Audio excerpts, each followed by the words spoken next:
Cushing syndrome, named after the famous neurosurgeon Harvey Cushing who first described it, is an endocrine disorder with elevated cortisol levels in the blood. In some cases, Cushing syndrome results from a pituitary adenoma making excess ACTH, and in those situations it's called Cushing disease.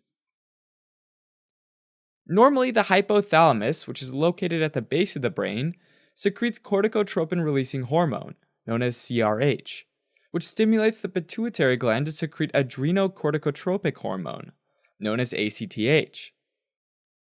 ACTH then travels to the pair of adrenal glands, on top of each kidney, where it specifically targets cells in the adrenal cortex.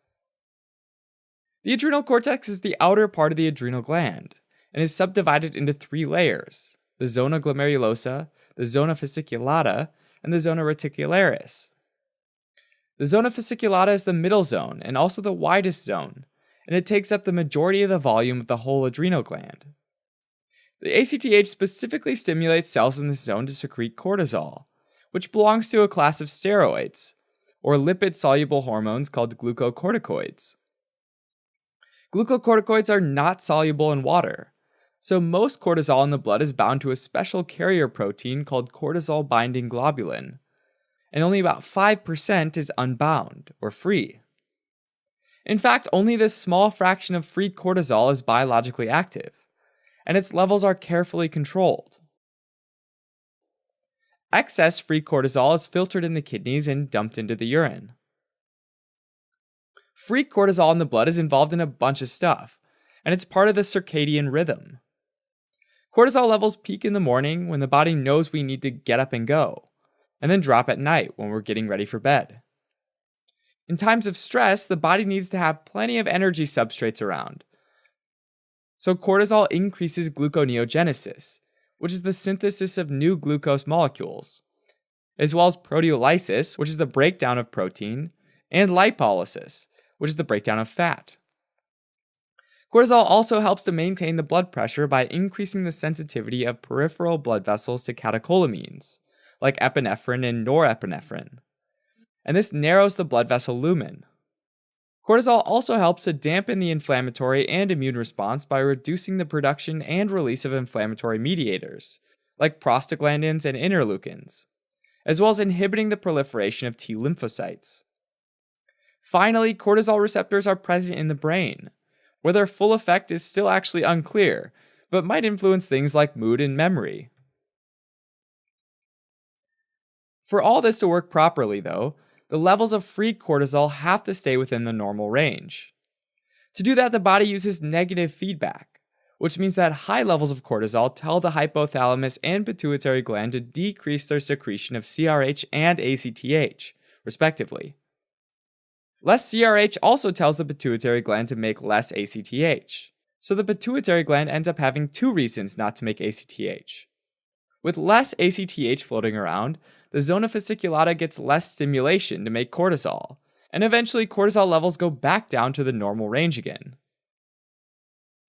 In Cushing syndrome, cortisol levels are constantly higher than normal, so its effects are exaggerated.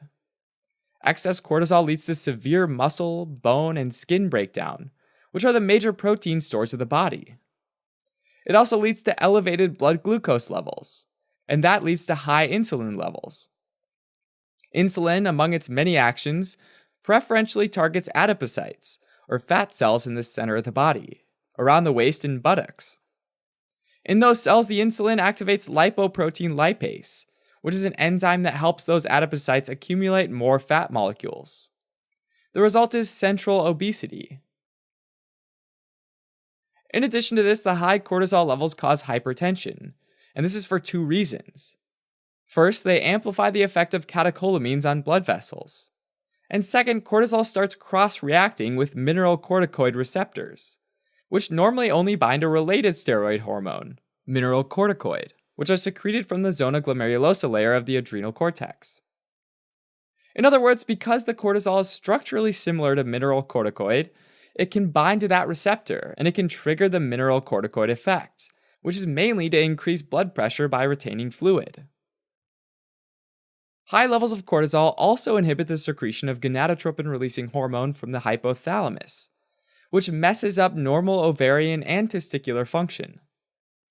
Excess cortisol also dampens the inflammatory and immune response, making individuals more susceptible to infections. Finally, high levels of cortisol seem to impair normal brain function, but the exact mechanism here is unclear.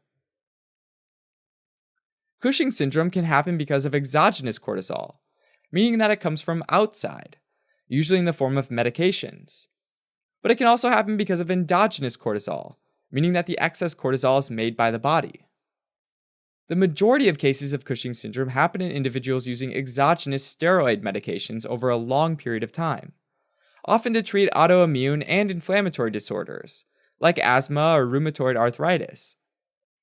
That's because the molecular structure of exogenous steroid medication is so similar to cortisol that they mimic its actions on various tissues.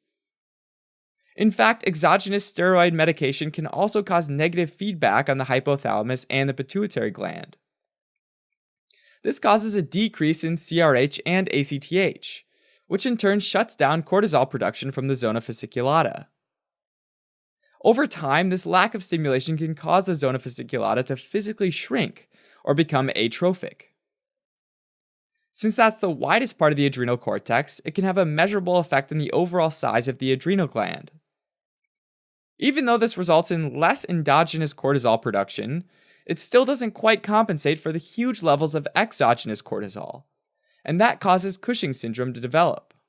In addition to taking exogenous steroid medications, Cushing syndrome can also result from increased levels of endogenous cortisol. The most common reason for that is excess ACTH. The leading cause of that is a pituitary adenoma, which is a benign tumor of the pituitary gland, and this specific condition is called Cushing disease. The exact reason for the development of this sort of benign tumor isn't known, but unlike a malignant tumor, the cells don't invade neighboring tissues or spread to other parts of the body.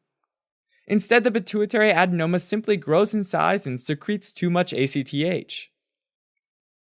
The excess ACTH overstimulates the zona fasciculata of both adrenal glands, which grow larger and secrete excess cortisol.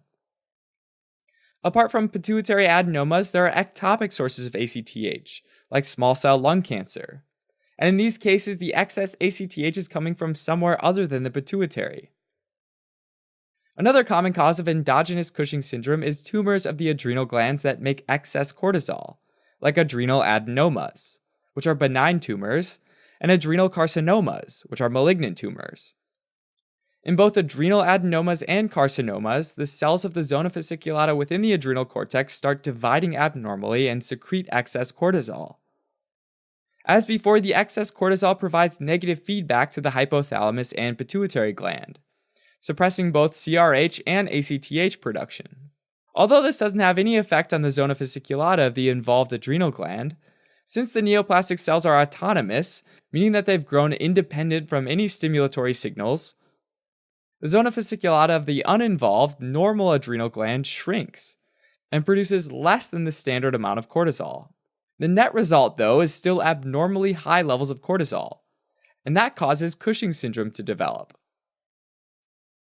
Regardless of the cause, the symptoms of Cushing syndrome are directly related to the effects of excess cortisol on its various target tissues. Resulting from the increased breakdown of most types of tissue, the individual presents with muscle wasting in thin extremities, skin thinning, easy bruising, and abdominal striae or lines, as well as fractures due to osteoporosis or brittle bones. At the same time, there's fat redistribution. So classic findings include a round, full moon-shaped face, a buffalo hump, which is a fatty hump on the upper back, and trunkal obesity, where fat gathers around the abdomen and trunk rather than in the limbs. Finally, excess cortisol causes hyperglycemia, or high blood sugar levels, that can progress to diabetes mellitus, hypertension, or increased blood pressure, along with a high risk for cardiovascular disease, as well as increased vulnerability to infections, poor wound healing, amenorrhea or absent menstrual bleeding, and psychiatric or mental disturbances. Diagnosis of Cushing syndrome is initially based on measuring the free or unbound cortisol in a 24-hour urine sample, in order to assess the total amount of cortisol excreted in the urine over a 24-hour period. Alternatively, blood or saliva tests late at night can help check if there's a normal daily rise and fall of cortisol levels. Another option is also the dexamethasone suppression test, which is when a person is given a low dose of dexamethasone, which is an exogenous steroid that suppresses ACTH production in the pituitary gland. Normally, that should cause a decrease in serum cortisol levels. But if Cushing syndrome is caused by endogenous cortisol production, then the serum cortisol levels should remain unchanged. If that test is positive, the next step is to determine the exact cause of endogenous cortisol production. And ACTH plasma levels can be checked. Low ACTH levels can be seen in adrenal adenomas and carcinomas, whereas high ACTH levels can be seen in Cushing disease and ectopic ACTH production. If the ACTH level is high, the next step is to give an injection of a high dose of dexamethasone. Unlike pituitary adenomas, ectopic sites of ACTH productions typically don't respond even to high doses of dexamethasone, and the serum cortisol remains high. After all that, imaging can be used. An MRI of the pituitary gland in the case of Cushing disease, a CT scan of the adrenals when adrenal pathology is suspected, or a CT of the chest, abdomen, or pelvis if there seems to be an ectopic site of ACTH production. Treatment of Cushing syndrome depends on the underlying cause. If it's due to exogenous medications, then the offending drug is gradually decreased and eventually stopped if possible. It's important to avoid sudden steroid withdrawal, though, because that can cause an adrenal crisis, which is life-threatening. That's because the adrenal glands might be atrophied and might need months to recover fully, and during that time, the body needs the exogenous steroids to function normally. If Cushing syndrome is due to a pituitary adenoma, like in Cushing disease, then surgical excision of the adenoma might be needed.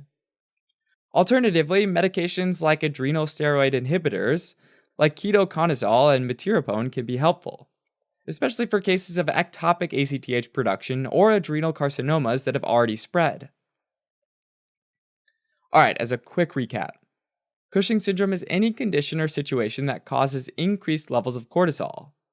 It can be exogenous, meaning drug-related, or endogenous, meaning that it's from an adrenal tumor or excess ACTH from a pituitary adenoma, in which case it's called Cushing disease, or from an ectopic site like small cell lung cancer.